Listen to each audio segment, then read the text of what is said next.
All right, guys, we are live here at Heavy Muscle Radio on this April 18th, 2022 evening. And I'm here, once again, live with a slightly different cast of characters than we normally have because Chris Aceto is off today. John Romano is running late. So we got King Kamali stepping in with Carlo Filiponne and, of course, Lee Priest, who had to drive. How fast were you driving? How can John be late? I had to get up at 2:30 this morning. I drove 720 kilometers, and I'm here on time. Can you tell us miles? We're idiots. In America, we don't know how to translate that. How many miles is that? I don't know. What's that, about 400 miles or so? Wow. 400 something miles. The difference is when you drive in Australia, there's no traffic. Where John was driving, evidently, he was sitting in like bumper-to-bumper traffic. Would you like my video where I was taking off? Yeah. Lee sends me a video of him driving. The guardrails were going by so fast you had to have been going over 100 miles an hour. But then I tilted my phone so it looked like I was a plane taking off. Yeah. The scary part was that he was filming while he was driving 100 miles an hour. You know? That's Lee. Would you expect anything less from Lee? No. Totally reckless driving. Yeah. Exactly. That's why we love him. I was on a holder. I was on a holder sitting on the windshield. Lee, when I went to Australia back in 2012, this is going back 10 years, there was on the highways, they have these speed radar traps where if they take a picture of your car going at a certain mile per hour, you get a ticket. I mean, and it's pretty severe. I mean, how do you avoid those things? Well, I got an app that tells me where they are, tells me where. Oh, really? Oh, that's great. But now we've even got the cameras that hang over the freeway or the roads where if you're driving and you're on your phone, they take photos and they send you a thing in the mail. Wow. And because it's Easter weekend, you get 13 points on your license. But over Easter weekend, it's double demerit. So if you get caught on your phone, it's $1,000 fine and you lose 10 points. Wow. How many points can you get before you lose your license? 13. Once you lose your 13 points, that's it. Oh, so if you get a ticket speeding on Easter, you're done, in other words. Almost. You could lose it all in one day. Wow. Now, can you take those like driver classes where you can, reduce the points and stuff like that? I think you can, but here too, depending how fast you go, if you're going 50 or so over, they can confiscate your car. If you're going really fast, they can just take your car and crush it. Wow. Oh, really? Crush it? Yeah. Wow. Even if you got payments on it, and off it goes. Good old Australia. Hey, King, I saw that shirt you wear, and stand up a little bit so we can see the whole full shirt. That's an old T. Michael shirt from back in the day. That's a throwback. He said they're making them again, right? Of course, they're making everything: the tank tops, T-shirts, hats, everything. I'm old school when it comes to this shit, man. I love T. Michael. I wouldn't do that. Kamali still fits in the 3X too. That's the funny thing, Yeah, it's got to be because, and I got the secret because if you get the 3X and you wash it, it shrinks a little bit. So so the 3X is perfect. You look like you fill it out fine. That was the only thing that really fit well back in the day. Because when you were over 300 pounds and you were sweating all the time, you needed something that was number one pure cotton. You couldn't get anything that was like polyester because it would just run down your chest. And number two, you needed something that was big enough, to actually wear around. And those T. Michael sweatshirts were the best. I'm going to bring him back, Dave. I'm bringing him back. I got to get. I told him, if I go get one, though, I have to probably get an extra large or maybe a double. No way I'm filling. If I wear a 3X, it's going to look like the curtain. Like when Jimmy Quinn, I went to a funeral. Just very sad. When Jimmy Pilecci's mother died, I went to the funeral. And I look in the front, walking back. I'm walking towards the casket. Walking towards me is this very tall person with this suit hanging off him. He looked like a skeleton in there. I was like, who the hell is that? It was Jimmy Quinn. Wow. Jimmy was so cheap.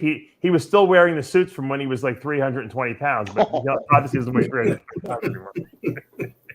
Yeah, that's actually, the craziest thing is when I went to Iran for the first time back after all those years, the first thing I did is I went to a tailor immediately because the custom made suits here is what, $8,000-$9,000 over there, $200. Wow. Yeah. So first thing Good I did. material? Oh yeah, perfect, amazing material. Everything is just cheap, man. The Is dollar it- is super it- is strong. it bomb-proof? Is it bomb-proof material? Yeah. It's probably very common there, right, King? Waterproof and fireproof too. It's probably very common there. Got People have extra pockets for C4. Yeah. Extra pockets is there too, man. Don't worry about it. It's all good. Now, I guess the story of the week, unfortunately, is a negative one, as it always is, and that's why I wanted to get King on here, and I want to get Carlo too, but to talk about some of the stuff that's going on. I when I heard about Cedric passing, I know he had not been feeling well. He had chronic hiccups. He had ulcers. I know he had a really bad experience with COVID. I know he was in the hospital. I remember he was talking about that, and hearing that he passed, I didn't feel any better, or any less something is really wrong. And I have all day and for the past couple of days, I've been walking around with this very weird feeling, about myself. Just not that I think I'm sick or anything like that, but I'm saying it's just a very uncomfortable feeling that it's every week we talk about another big name person that is gone. And it's emotionally bothering me. How are you dealing with this, King? It sucks. It absolutely sucks because you're just like you just said, you're tired of it, man. But the worst part of it for me is that it doesn't surprise me. It's saddening and it's sickening, and getting the text messages. It's almost the same story every time. You're in your car. I was at the bank, and then suddenly my phone starts going off, bing, bing, bing, and I'm like, oh, something fucking terrible has happened. And I look down at my phone and I see all my peers, you, this guy, that, and everybody's texting me. I'm like, what now? What the fuck now happened? And then when I heard it was Cedric, again, me personally, Dave, you and I have talked about this. I'm friends with his coach, and I kind of had a feeling something like this was coming. Tell us who his coach is. Who was his coach? Mike Cox. Mike Cox from Louisiana, and he's one of my closest friends. And Mike is the type of person that he keeps to himself. He doesn't let the gossip and everything get out. And I'm very respectful to him because he'll call me up and he'll tell me things, and he knows that I'm not going to say anything. That's why I kept it quiet. But I knew something was coming. I was just praying that it didn't. And So what were the signs that you had? Maybe you had a better insight into it than the rest of our community. The fact that he was throwing up everything he put in his mouth. The fact that he had the hiccups for over a year. The fact that it was a continuous list of things that kept adding on and getting worse and adding on and getting worse. And when you have those issues, the last thing on this fucking planet you should be doing is getting ready for a show. It's true. Shouldn't be doing that. You should be doing the exact fucking opposite. You should be like doing what Lee Priest does. Lee gets an itch on his face. He goes to the hospital. He thinks he's dying. That's what you should be doing. What? Now, why was he doing that, King? Did he need money? Or did he just like to be? You wanted to get on stage? Was it a contractual thing with his company? I don't know. I'm gonna be. You know me, bro. I'll tell it like it is. I don't know.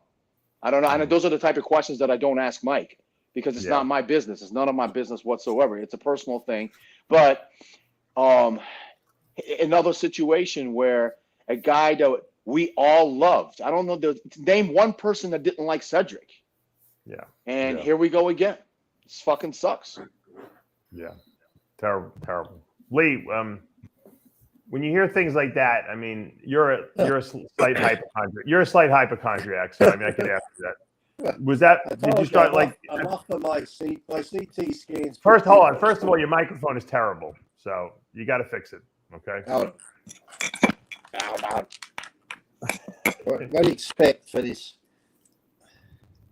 Every week we do the show, you have a different microphone. He has 6 different microphones, and he has to pick which one he's going to use every time. I got the battery, and that's why, you dickhead. Did I mention I've been driving for over 8 hours, and I come here to do this show, and this is the abuse I get? I know. You love it, though. You love it. All right. Is that better? No. You still sound like very metallic. Am I right, guys? It sounds loud now. Sign off and then come back in again. Oh, Jesus Christ. All right. Carlo, let me go to you then. When you hear another name, okay, and you know a lot of these guys that have passed, obviously been around the well. Yeah. I mean, you're not really competing. You kind of have taken a step back, like I have from the. You're not really, trying to put on size. But I mean, is it depressing to you? I mean, do you feel? Do you have an uneasy feeling about yourself when you hear things like this? I mean, I think you said it best the other day on one of your shows. I don't remember which one, but you wake up every morning and kind of thankful that you're awake, and then you wonder, what's next? Who's next? I know that a lot of what's going on, as you know, I sent you a really nice text message. I went and got my cardiac CT scan with the contrast and all that, and got my measurements. And thankfully, they're zero.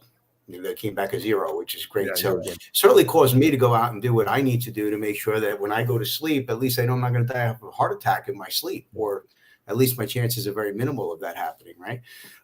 So I think that, we all play a game. We all played a game for a long time, some of us longer than others. And, I think that, Dave and King, we're probably lucky because when we did this, at least I know I did, and I think you did too, Dave. Like, I was under the guidance of a doctor. Now, he didn't tell me what to take and how much to take, but at the end of every show, I would go to his office and we'd take my blood tests, and, I wouldn't get back on until things got back to normal. Right. And the doctor gave me the thumbs up. So that's kind of how I did it. I can swear on my daughter that. That's how I did it that's why I did it for 17 years. And, I wasn't, you can look at my little career and say, well, it took you 15 years to turn pro, but my desire was different. I never wanted to be a pro bodybuilder. I knew that realistically. Remember, there was no 212 class when I turned pro. So I was, I wanted a T. Michael sweatshirt and I couldn't fit into one because I didn't have my size. So, but back to Cedric, it makes me sad. And I have, maybe not as close to Mike Cox, but I also have a friend, and, Nick Tredilli was friendly with Cedric a lot and talked to him quite a bit. And every time Cedric was pulling out of a show, Nick would know, would text me and was like, hey, Cedric is out again. And the first time he said he's got the hiccups for like months, I was like, what are you talking about? How do you have the hiccups for months? Yeah. But just the fact that you have hiccups for months, like, why don't you go plant yourself in the hospital and just sit there until they stop it and figure out what the heck's going on? That's not normal. It makes me very sad because, I didn't know Cedric probably as well as you guys did because I was out when he was on his way in and on his way up. But seemingly a great guy. I know he had children, family, military guy. So he's a hero in my eyes. And there he goes. He's gone. And, I love our sport. I really do. And trust me, there's days where I'm like, you know what, let me get back in and I'm going to, start eating right and doing this. And then I'm like, what are you talking about? Like, why? Like, what's the reward at the end of the day? And it just concerns me because I'm not sure that the guys that are in this today, you guys have talked on it on numerous shows, their cycles compared to what I know I used to do and what you guys have talked about, what you guys used to do, it's crazy. It's 5, 6, 10 times more than you ever need. Yeah. And they do it without hesitation or reservations. It's crazy. And I'm not blaming that, exclusively. I want to go back to King. With we were talking before the show. We're not gonna mention who we were talking about, but there are guys who are in their older years, and when I say older, I mean older than 40, because there's not that many great bodybuilders over 40, even though we've seen like Sean Roden win the Olympiad over 40. 40 is when things start to go wrong, in your body, physiologically speaking. And so, when I see guys in their 40s really pushing the envelope still, it worries me because the body is not as forgiving, when you're in your 40s. And you're more vulnerable. I mean, you look at kids. Kids can get sick. Kids can fall off a roof of the house and recover from that. When you get older and things happen to organs and stuff like that, you don't fix yourself so well. And I'm concerned that guys maybe are pushing a little too hard at over 40. And you know what? We cannot discount the fact that there is this COVID thing that's looming over us and the vaccinations. And I think it's a recipe that's not meshing well. And something's got to be done because we can't keep having these bodies piling up. You know, in the past, we always said, show us the bodies. That was Romano's, right? Famous statement. Show us the bodies from all these steroid deaths. And they really weren't there. And now all of a sudden we're getting a lot of bodies building up. And the drugs are no different than they were, 10, 15, 20 years ago. So there's another component here that's going on. And it's scary, to be honest with you. Lee. Yes. There you go. Now you sound like a true Australian. Well, yes. I what I was saying was I had the ultrasound and that, and on the 28th, I'm getting what Carlo got. I'm getting the stuff injected in. I'm getting my CT scan and all that on the 28th, just so I can check all that out. But I've been feeling good actually since I've lost. What have I dropped now? I've dropped 22 pounds in 5 weeks. So. Nice. His arms are looking, King, you got to see these arms. These arms are the freakiest arms, I'm telling you. I got a phone call. Yeah, I got a phone call the other day from my one of my closest friends in Florida, G Money. And he said, I called him up, and I feel like I've been calling him G Money for 20 years. He said, do me a favor, because I told him I'm coming on tonight. He goes, tell Lee to hit a bicep shot. His arms look fucking insane. I'm like, all right, Lee, for G Money, can you please hit a fucking arm shot, man? Yeah, like fibery looking too, yeah. This is after driving for 600 miles. Too. Yeah, and only one meal. Hold on. Where's the best lighting here? And one meal. Don't let Chris Aceto hear that you only had one meal. That's beautiful. That's awesome. Yeah, you're a little depleted today, I think. Yeah, they're only 22 inches today instead of. I know. What can I do? Look at this. Here we go. Get it on this angle. Where is it? It's all about the angles, right? That's Craig the liar. But another reason why my desire to pro was zero. Yeah, you'd have to compete against him, right? Exactly. Exactly. Another reason why my desire to turn pro was zero. Did you shave, Lee? No, I haven't shaved yet. No. Can't you see the hair? But Dave, you have a lot of tattoos. It's hard to see. Dave wanted his transformation to go for 12, 16 weeks. I'm 22 pounds in 5 weeks. I'm going another 4, then I'm fucking done. You forgot that feeling. That feeling sucks. And yes, this is what I'm using, people. I've said it before. I'm taking every species product there is, and I'm on a strict diet, and only 300 mgs a test every 7 to 9 days. That's it, people. It's incredible. Isn't that awesome? It's called training. That's why you still train hard. That's the well, people don't like to hear that, Dave. People don't want to hear about training and cardio and all that stuff. They just want to hear drugs. What drugs did he take? What did he say? 300. Wait a minute. I'm taking 1,000. I don't look like him. He's fucking lying, the cunt. Unbelievable. Anyway, getting back to the whole Cedric McMillan thing.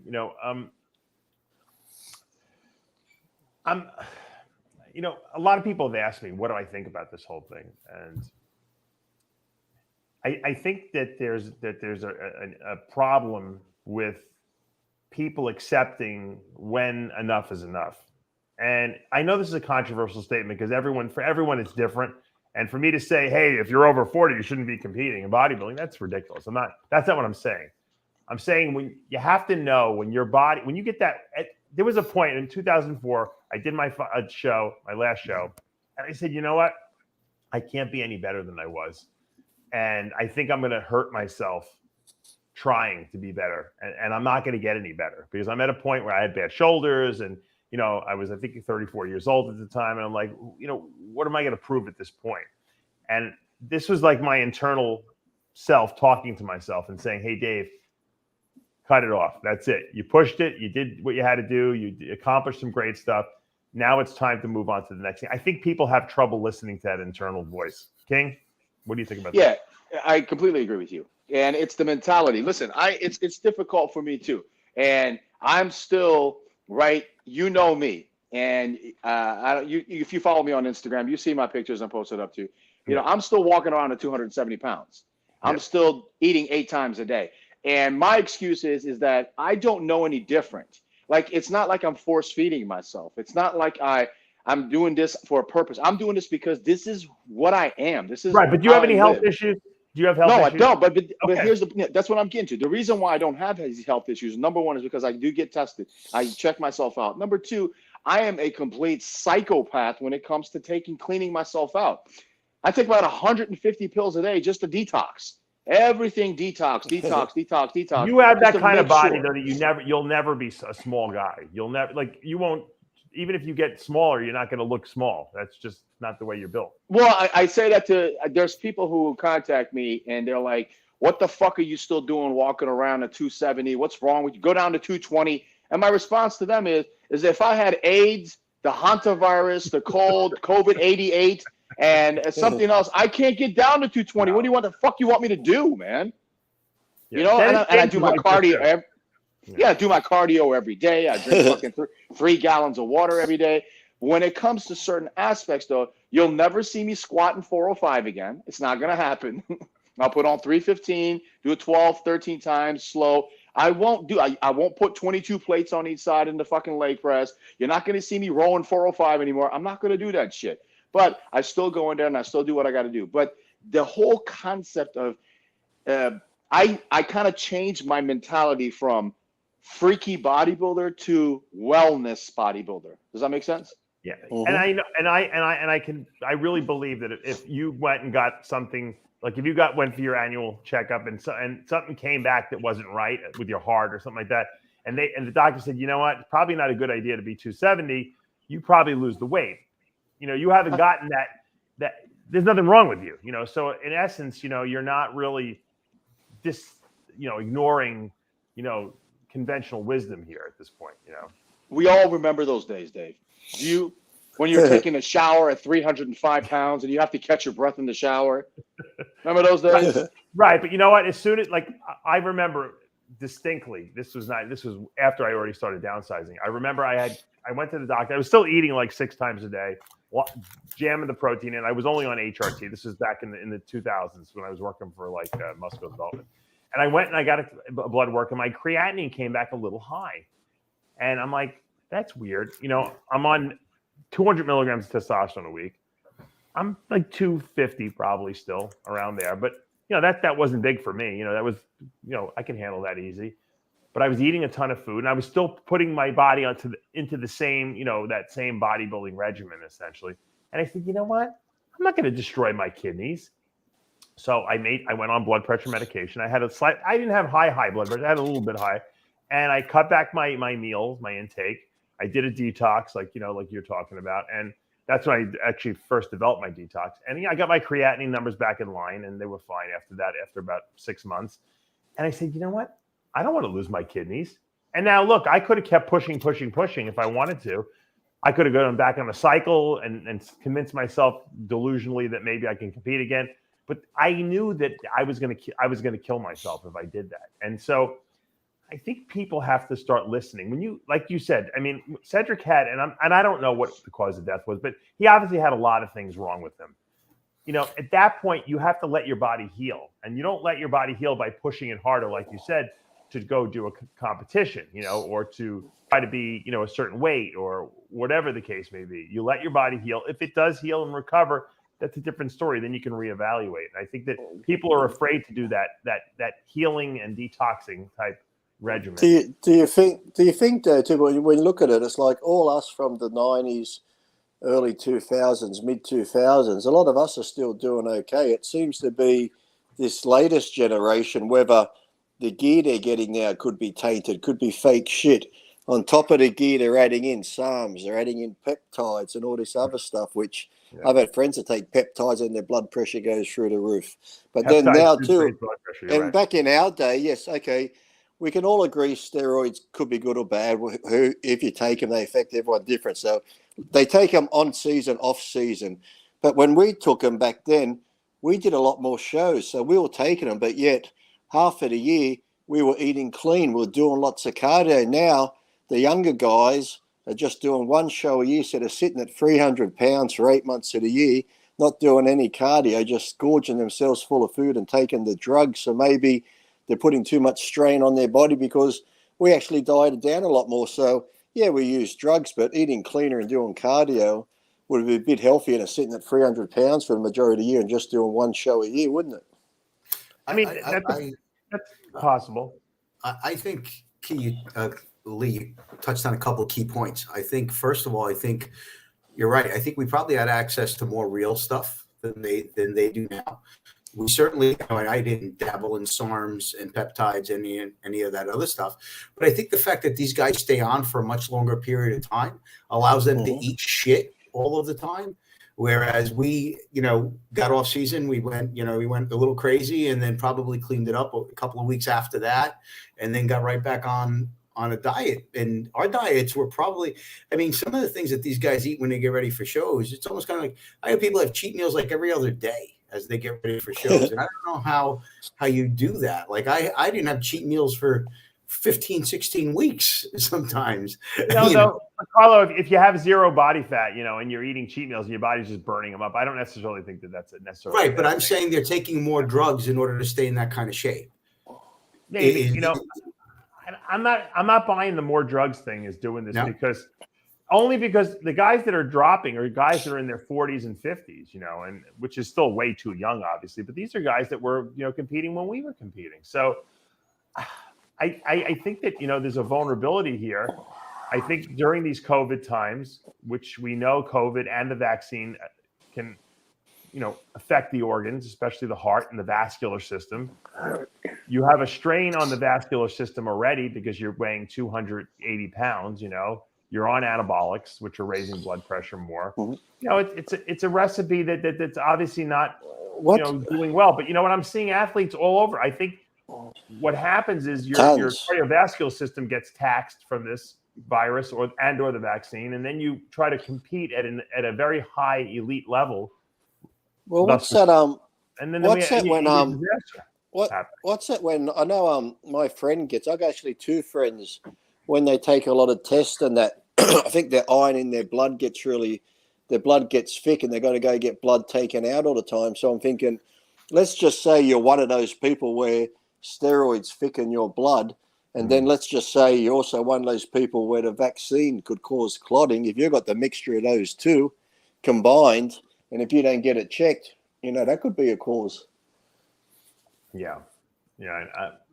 It's hard to speculate because no one's they're not admitting anything really.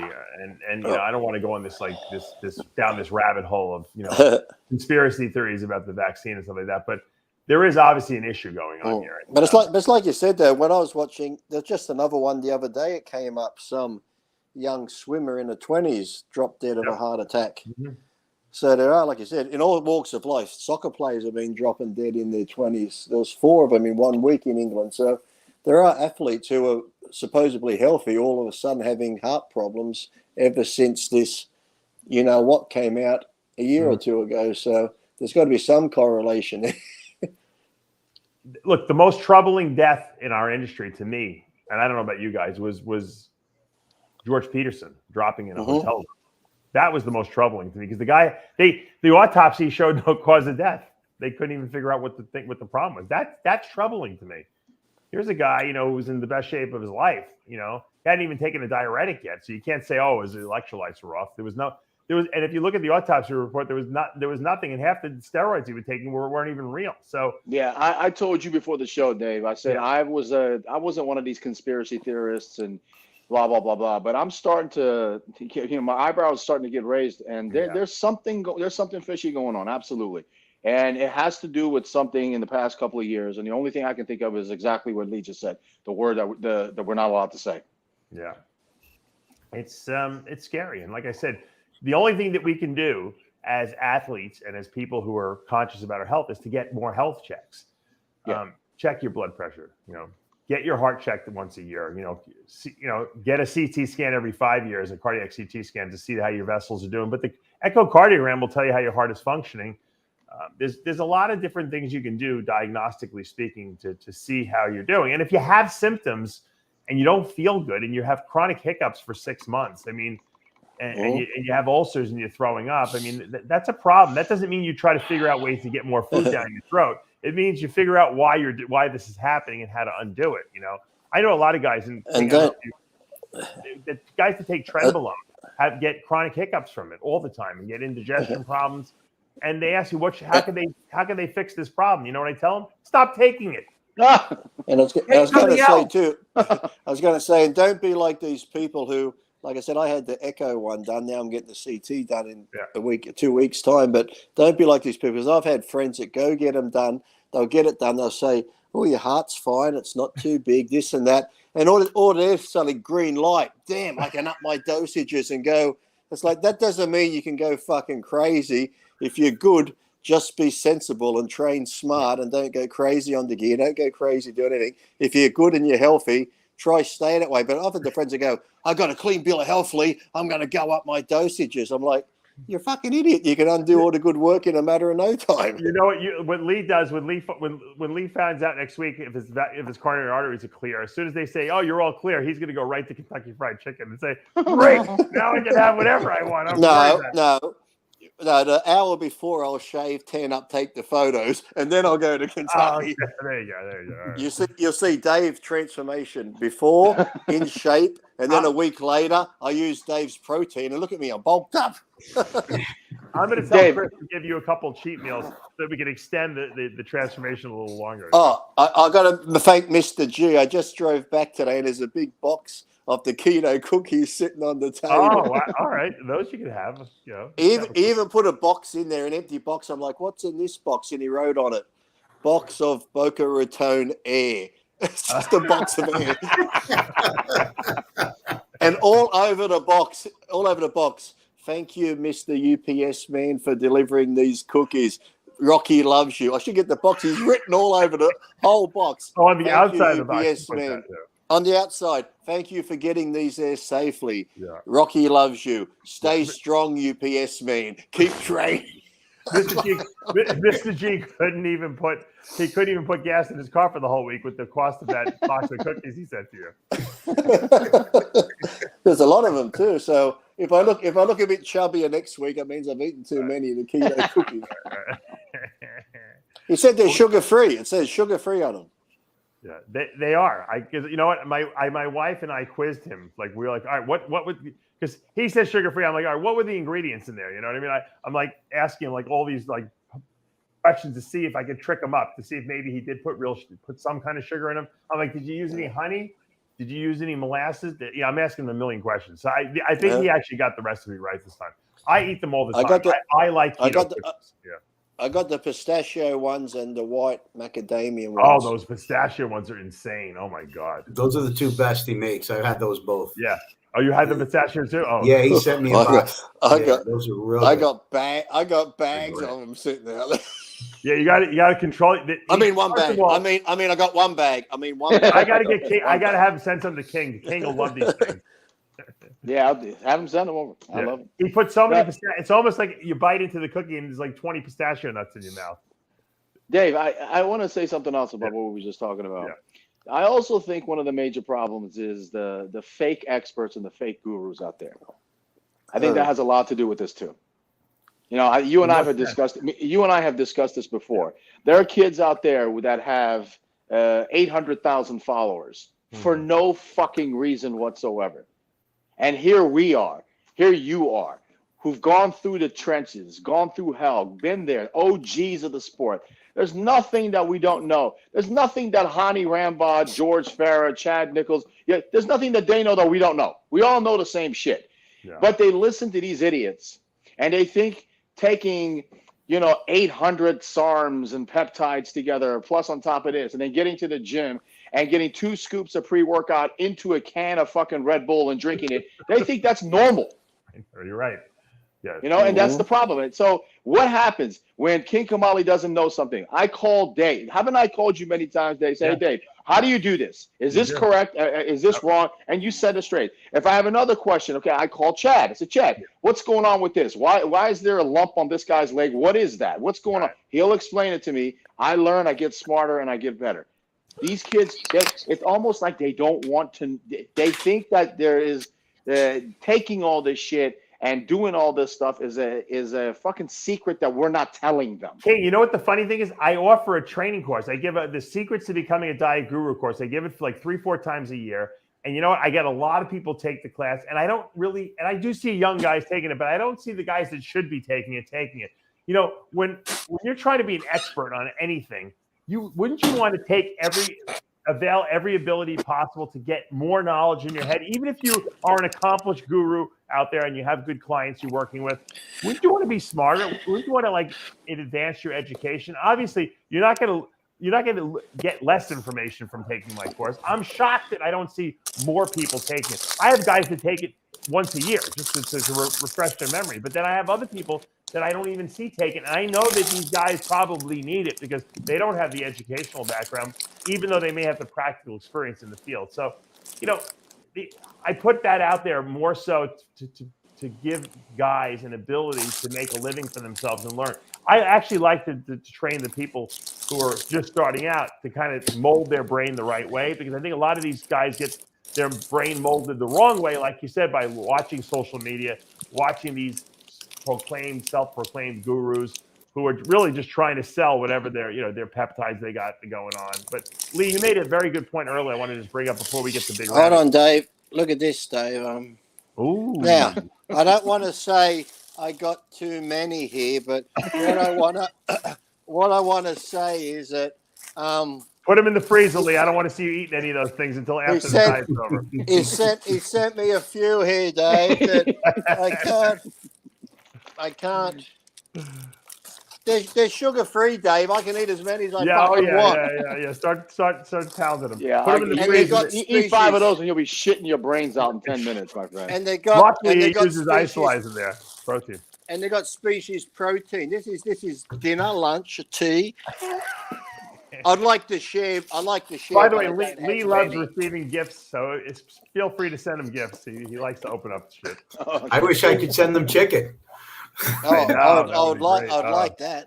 Yeah, he would really. He would definitely avail himself of that. Now, I wish I could. You made a very good point, Lee. I want to bring up before we get. I want to talk about Big Ramy. I did. I don't normally make good points. No, you don't. But you did. You said it kind of off gut, but you know what? Peptides. I think you said raise blood pressure a lot more than people think. Even that melanotan. I don't know. Oof. You guys ever take that melanotan peptide to make yourself tanner? I tried it once. I felt sick, and my face felt like I had a heat lamp on it. That's what I heard. I heard it makes you nauseous. Yeah, you can't take too much of it. But even if you take small doses of it, in some people, it does raise your blood pressure more than you would think. I couldn't believe it because I was taking it for a little bit, and I said, someone said, does it raise your blood pressure? And you don't know if you have high blood pressure unless it's really high. So I took my blood pressure, and it was elevated above what it was without the stuff. So you got to be careful, because I think a lot of these peptides have an effect on the nervous system, and they can affect, the constriction or dilation of blood vessels, which can affect blood pressure. So be careful. Obviously, that's what's dangerous to your kidneys. You don't want to have high blood pressure. So I think it's like King said too, even like King mentioned before, I see it all the time now. Even young kids going to school, but at the gym, I see them, because they always make a mess. Like, I take half a scoop of even your pre-workout, and that's nothing. But I see kids 1, 2, 3 scoops of pre-workout with those energy drinks. And these are like young kids in their teens going up. I said, imagine how their heart's pounding and ticking away just from all that sugar, energy, and all the caffeine in those drinks that they're taking these days. In our day, I used to have a cup of coffee, and I think the odd occasion, remember when they used to sell the little ephedrine tablets at Max Muscle? Yep. I think that was the go-to pre-workout. I never really needed. Yeah, I never needed pre-workout. It's just coffee, and I think that's psychological, because I've messed up a few times because I've got decaf in the kitchen for an afternoon. I took decaf one morning, went to the gym. Oh, great workout. That's all up here. But these young kids now, it's like they can't train without it, and then they're taking 2 scoops. Oh, now I need 3 scoops. 3 scoops isn't working. I got to take 4 scoops. That's just crazy. The central nervous system stimulating effect of even just caffeine in general. If you use enough caffeine, eventually you get used. You could drink 25 cups of coffee and fall asleep. But the problem is, the more you keep taking, it still works on increasing your heart rate. So while you think it's not doing anything, your heart is beating out of your chest, and obviously that's not a good thing. Obviously, we know that. Now, 20-year-old kids get away with a lot more, a lot easier than a 40-year-old. Yeah, but still, I've seen a lot of 20-year-old kids here playing rugby lately in the last 2 years have dropped dead on the field, like 19, 20-year-olds just dropping dead playing rugby. Definitely dangerous. Yeah. What did we have? We had aspirin, Vivarin, and ephedrine. Yeah, that was a start. Vivarin was caffeine. You get the ephedrine from 7-Eleven right off the counter. Yep. Okay. We had Vivarin from CVS Pharmacy, and you get a and there's your aspirin. That's what we took. That was our. You remember in the back of the muscle magazines, Carlo? You probably, because Carlos, like me, he used to read all the ads too because we would run out of stuff to read. Remember, they would have like these little things you could order. These little they were black pills, black beauties. I think they were like had red yellow ones. Yellow ones, right? One was caffeine, one was ephedrine. I don't even know what the other one was, but was there one called was there one called like stinging bee or wasp or something? Or something like that. Like, they had yellow. Yeah, you're on it. It's close. I remember. So I used to work for Bob over at Strong and Shapely.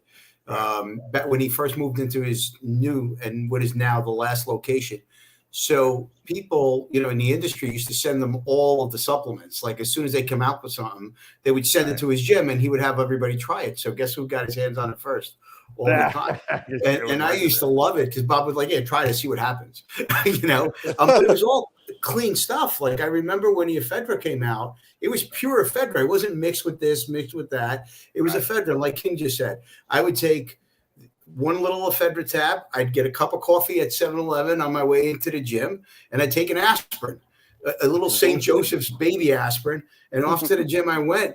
And I'd be vascular as hell. I'd get these great workouts. I was getting air into my lungs.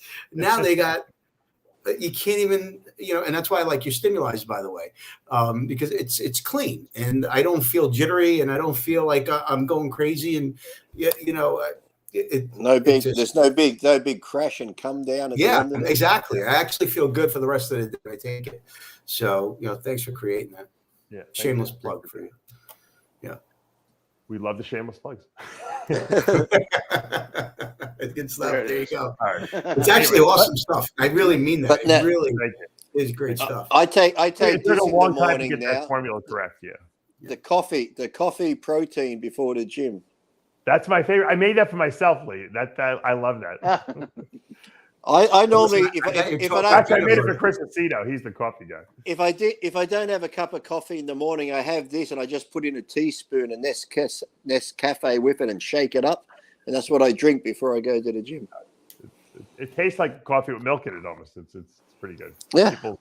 It's actually a really good selling product now because you know what? I think I tried a couple of the coffee the coffee isolates that were out there, and they tasted very almost like coffee that you just put like a sweetener in. I wanted it to actually taste like coffee that had milk in it, that kind of like a creamy coffee. And so it took a little longer to get that perfect, but it tastes like one of those fancy Starbucks one. It's just missing the caramel squeezed around the side of the cup when I have it in the morning.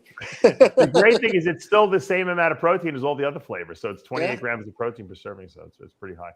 All right, let's move away from the depressing and let's get to the exciting because we hadn't seen an update from Big Ramy and what was it then since the Olympia probably, and he finally released an update here. Let me see if I can pull that up.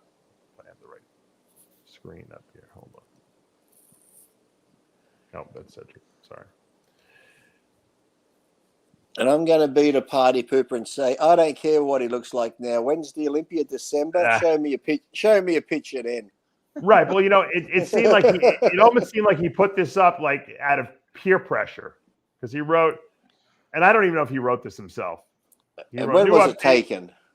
New update from April 17th. I know I haven't been very active on social media lately, and I apologize to all of you for that. From now on, you'll see more of me. I promise you guys. This update from yesterday, and I want to post them to let you all know I'm training and putting in the work. It is not easy during Ramadan, but I do know my job is to get it done regardless of not eating and drinking much at all. That could have been taken 2 weeks after the Olympia. I want to see him holding today's newspaper. Yeah, I have to. I'm going to second that with Lee, man. I'm going to second that with Lee. Have you always noticed when people post pictures, they always post pictures too, where either carb depleted. He's got Ramadan, so he's not eating and drinking, so he's not looking his best. There's always some excuse. Hold up today's newspaper and then show us. I want to see. I want to see Putin attacks Ukraine while he's posing. he looks big, but Ramy's always big. He looks pretty lean too. I mean, I think. What do you think if this is a legitimate April 17th picture? And he, by the way, he says also in there that he's going to be guest posing at the Pittsburgh Pro. Me standing by myself, Dave. I look great. Put me in the lineup. I look like dog shit. So anyone can look good by themselves. Jesus. What do you think he weighs here, Kamali? Upper 280s, 315. 290, something like that. You think so? Okay. Yeah. Yeah, something like that. Because you see, what bothers me about this picture is his face is sucked in. Okay.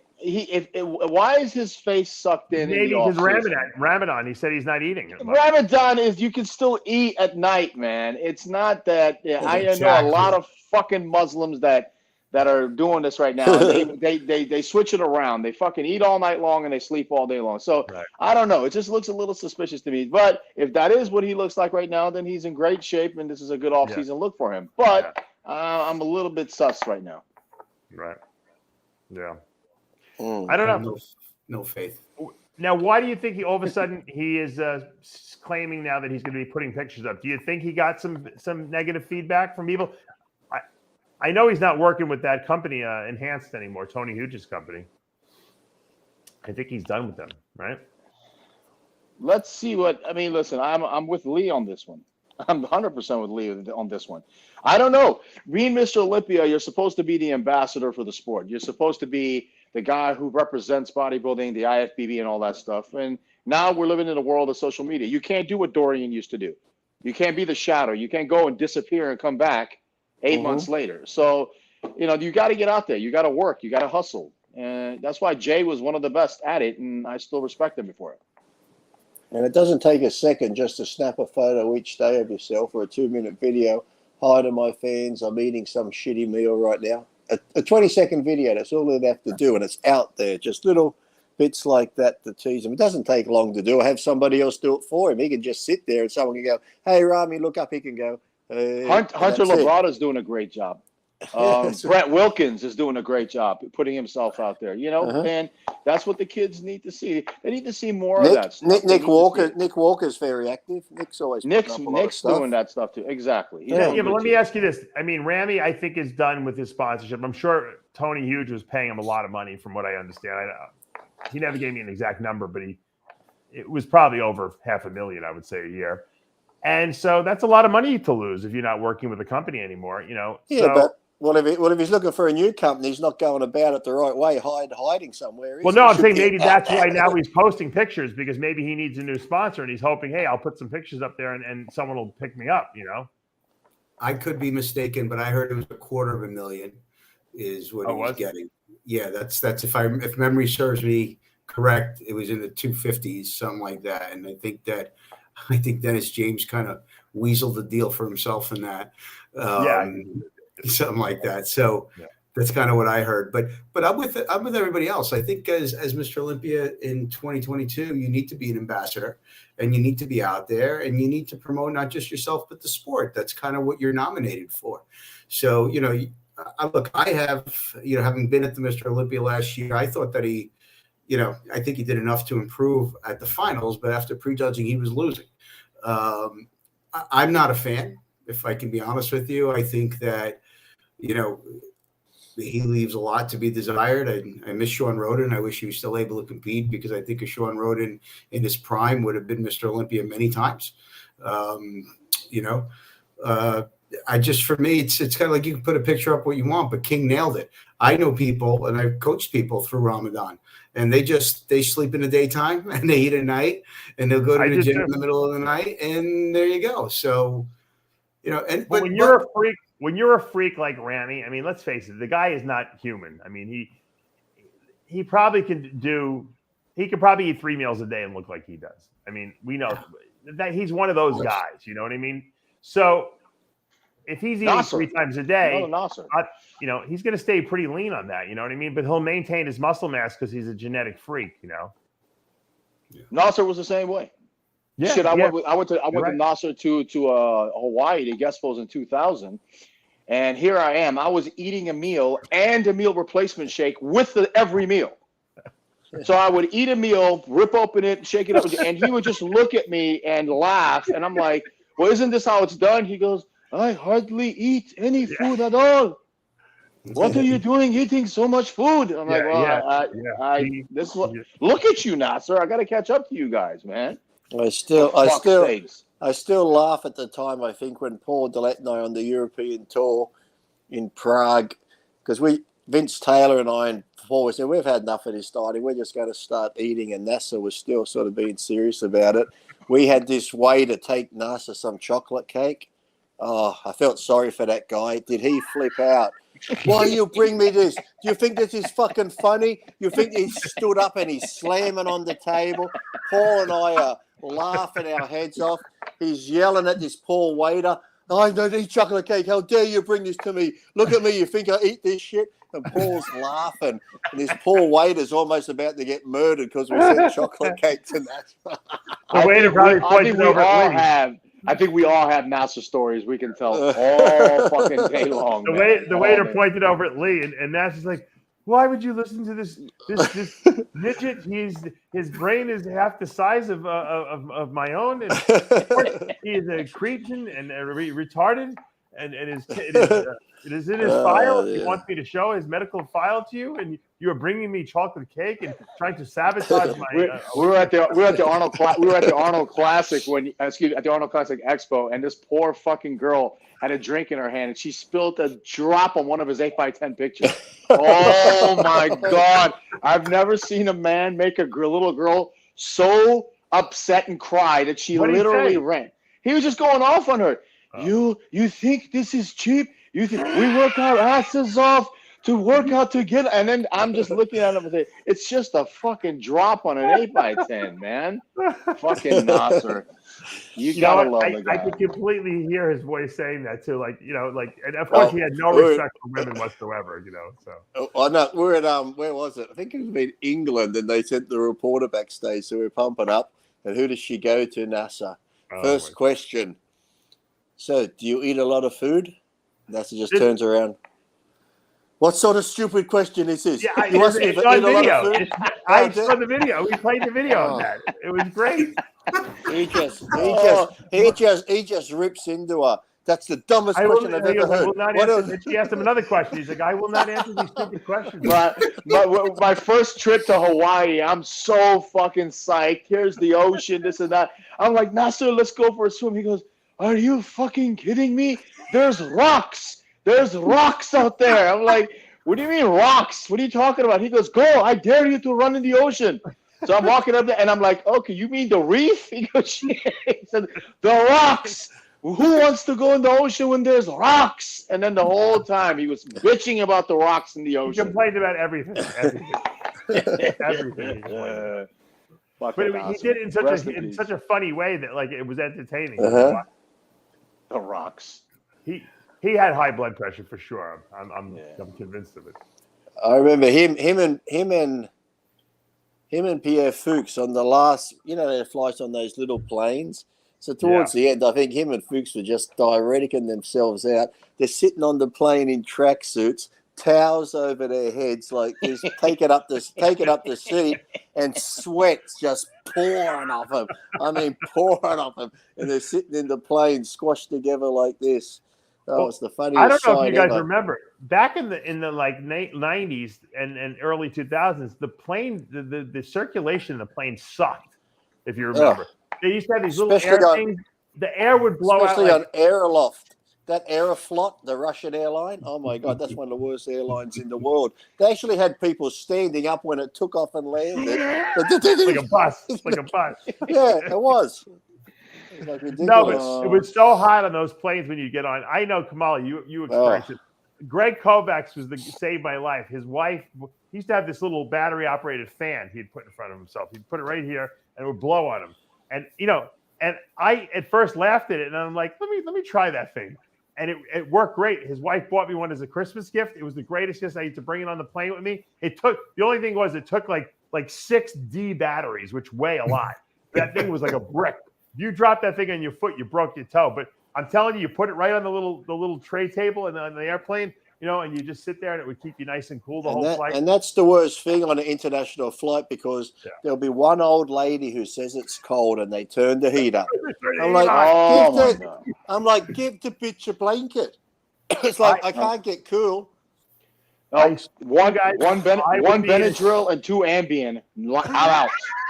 I would be in a tank top and the shortest shorts you've ever seen. I would take my shoes and socks off, just to try to cool down. And then I would complain that it's too hot in here.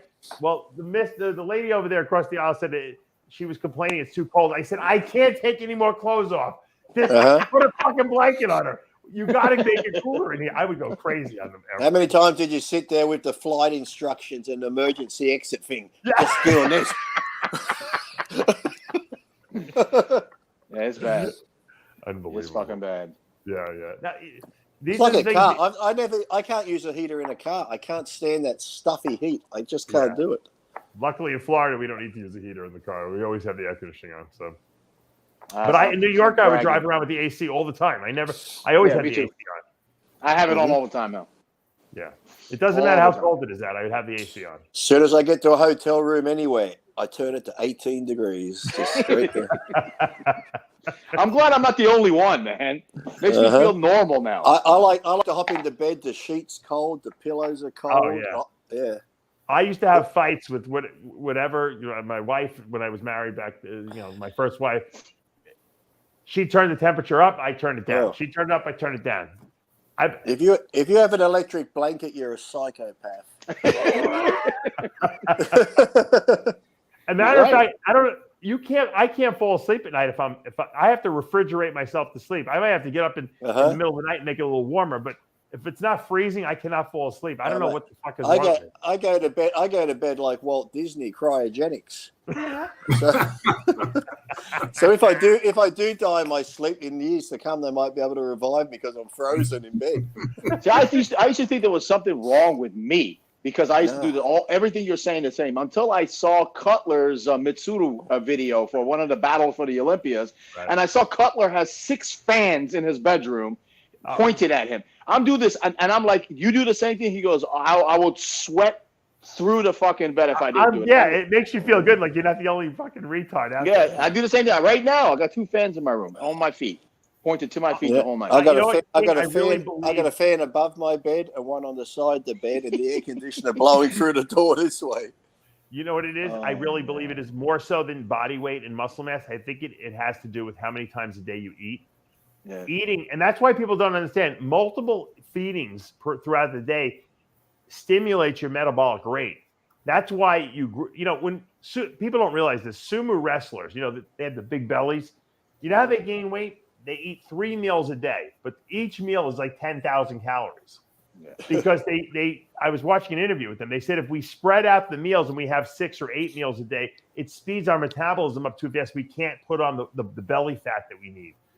So eating less frequently actually slows your metabolic rate down. And that's why, the first thing you tell a new client you get is you got to eat multiple times a day. And they're like, why do I have to eat 5-6 times a day? Because it actually helps you burn fat that way, Well, how many times did you have a cheat meal after a contest or even during your contest? You have that big cheat meal.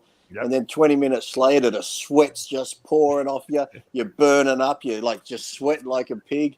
You can't breathe because you've eaten so much food. You can't even sleep. Nope. How many times after a show when you went back to the hotel and you had like room service, or you went to the buffet there and then you went back to your room and then you ordered more food, desserts, and then you actually sat up in bed just in such pain and such discomfort that you couldn't even lay down and sleep? Hey, I'm guilty of walking down the hallway after a show and I've seen people's trays outside their door and go, you know what? They didn't even touch their dessert or dessert. And I take it.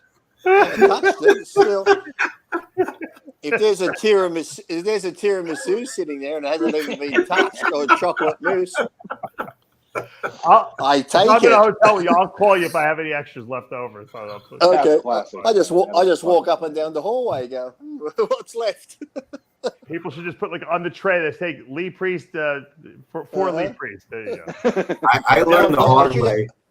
Yeah. After my first show, I was 22 years old, completely natural. I weighed in at 129 pounds. Don't forget, I'm 5'3", right?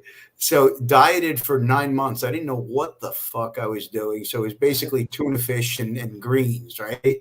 So I think I wound up, and I actually placed pretty well. I wound up finishing 3rd out of 15 because I was totally shredded. But besides the point, I went from 129 to 180 in 2 weeks. Oh my God, that's a no-no. And I never did that again. After every show, I'd go out, have one meal, and then the next morning I went to breakfast, and then I had lunch, and then I had dinner. But that Monday, I would start to do, like I would have 3 or 4 meals, and then at the end of the day, I would have a meal that I really wanted, just to teach, because the pain and the agony. Like I remember I had the Lee Priest spiky haircut, and I got my haircut before I left, before I went to my show. And then a month later, I went to go get a haircut. And I said to the guy, my hairstylist, I go, my hair looks different. It looked so much better last time. And he's this gay Spanish guy. He goes, Papi, that's because your face is fat. That's true. That's true. I could only wear the flat top when I was in shape because your face is square. Yeah. I'd have lots of sunglasses. I'd have round sunglasses when I'm fat. When I get in shape, I have the square sunglasses because when you got a fat face and you're wearing square glasses, it doesn't match. So you got to change your hairstyle to how big my face got. I always tell my clients after a show, follow the 2 days on, 1 day off. For 2 days, diet. Go back to a low-carb contest diet. Then on the third day for breakfast and dinner, have whatever you want. So it's like Monday, Tuesday back, Wednesday cheat, Thursday, Friday back, Saturday cheat, and Sunday evaluate yourself. I said, if you do that, you will maintain. You know what, though? I'll tell you what the deal is. No one's getting fat in the first week. What you're gaining is water weight, because what's happening is your aldosterone levels are through the roof because you've been restricting water, you've been on diuretics, so your body thinks it knows it's in a fluid deficit and a sodium deficit, so it's going to retain everything possible. So the trick is you can eat what you want. You got to stay on diuretics for a couple of days after the show until your body kind of balances its sodium and its water out, because that's all you're gaining. A lot of times, guys, if they go back to eating too clean, they go crazy and they wind up cheating anyway. So just stay on a little bit, even if you take a half a diazide before bed. Sunday night, Monday night, Tuesday night, maybe even Wednesday night, you should be able to eat what you want and still not have a problem. It's the water weight that really. 100%. I like the ones that gain the water. And I had a mate, he put on almost 20 pounds in a couple of days, and you could push your thumb into his ankle, and he'd have like a 2-inch deep impression just from his ankle. It wouldn't come out. It's just like woof. And these are the same guys that will send a picture to their coach and say, look how great I look now. I should have looked like this for the show. Meanwhile, like you said, they look good in a tank top with a front double bicep, but they certainly wouldn't look good on stage like that. You know? But isn't it funny, though, after the show, like you said, you start eating and you're still big and full and vascular. So you go to the gym, you're training, I'm looking good, you're eating shit. I'm still looking big and full. About a week and a half later, you start covering up because the veins are going, you're getting fat and the smooth. It's like, oh well, that's going to next year. and the sex drive. I don't know about you guys, but as soon as I got food back in my system, I wanted to fuck anything that goddamn walks, man. Yeah. Monday it starts and you're like, holy shit, man. That food just brings you back to fucking life, man. Yeah. Then when you get big bulked and heavy again, you're like, oh, you think about it, but that's too much energy. Too much work. Too much effort. That's too much. And food just doesn't taste the same either when you gain all that weight back. You're like licking your fingers in the bowl clean of like a piece of like. Well, I'm sure we all did it. I'm sure we all did it. King probably did it. It's like that week before the contest, you'd go to the grocery store and buy everything that you haven't had. And you'd lay it out on the cupboard. I'm going to have this chocolate. I'm going to have this. I'll pick every restaurant I'm going to go to. As soon as the show was over, I wouldn't eat half the shit, and I wouldn't go to one of the restaurants. It's like my cousin Kayvon came from Sydney all the way when I first did my couple of the 1994 Collegiate Nationals, and the last 3 weeks before the show, I would buy pizza for him and say, "Eat it in front of me. Tell me what it tastes like." I know you guys have done that too. Just eat it. What do you mean eat it? Just eat it. And would you get mad? I'm sick of pizza. If he left the meat, you'd get really mad at him. You'd be like, "Fucking eat it!" It's like you better eat it. I made my mom. Like, I'm full. Lee, I made my mom cry one night because I cooked them a full fucking 5-course meal and candles on the table. And my dad came home and he was just looking at me like this. And my mom started crying. She goes, oh, you lost your mind. Finally, you lost your mind. I got a better one. Just fucking eat the food and tell me what it tastes like. I got a better one. My girlfriend at the time made me, it was my ex-wife. She made me, she was dieting for a show, and she made me this like crazy, I don't even know what it was. It was she mixed a million different things into it. It tasted horrendous because she overdid it. But you know, when you're dieting, like everything tastes so good. And she's like, here, you can have this for dessert. And I'm eating, and I'm like, this tastes like shit. I'm like, I can't eat this. I'm like, oh, it's really good. I'll eat it, rest of it later. She got so mad at me. How could you leave that over? It's freaking amazing. Yeah. What do you?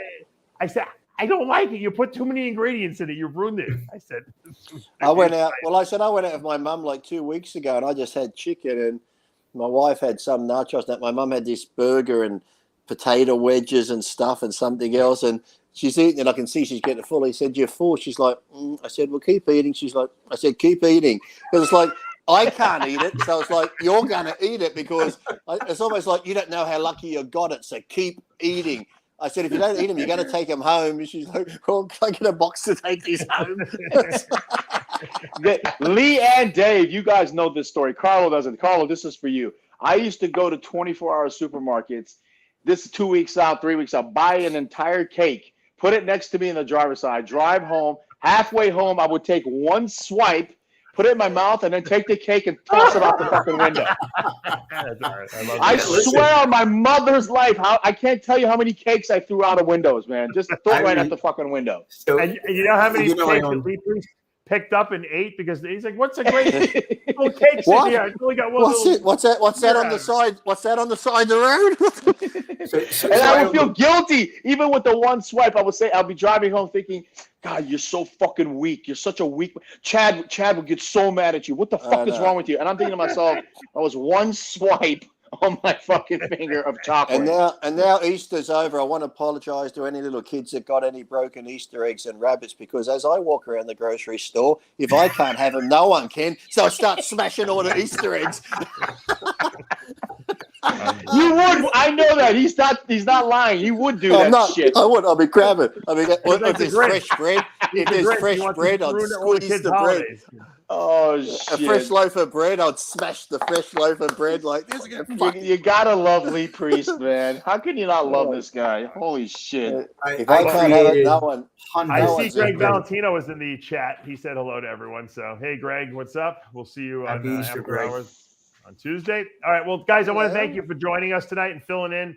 Obviously, Chris is hurting from the whole Cedric, passing, and he's going to come on during the week with us to do a little tribute to Cedric McMillan. But thank you, Lee Priest. Thank you, Carlo. So you said I can eat. You said I can eat one bag of these a day. Did you? No, I said one cookie. One cookie. Well, technically, you clear it with Chris. Sugar-free, Dave. It's sugar-free. You can't just eat one. That's the problem. Well, I wasn't going to. I know you weren't. That's why I said you can't just eat one. And I'm not throwing them out the car window either. I'm the kind of guy, if I can't eat the whole pint of Haagen-Dazs, I'm not eating any of it because I don't want. It's not worth it for one tablespoon, Yeah. How about if I just eat them all and then they're all gone? Then I got no more to eat. Then it's okay. That's okay. If you could do it all in one day, I think that's all right. All right, we got to wrap this guys up. As we say every week here at Heavy Muscle Radio, with Heavy Muscle Radio, the truth hurts. Thank you, guys. I will see you next. Oh, look at that. I love that. Awesome. Hey, look at Peace. that. That's old school.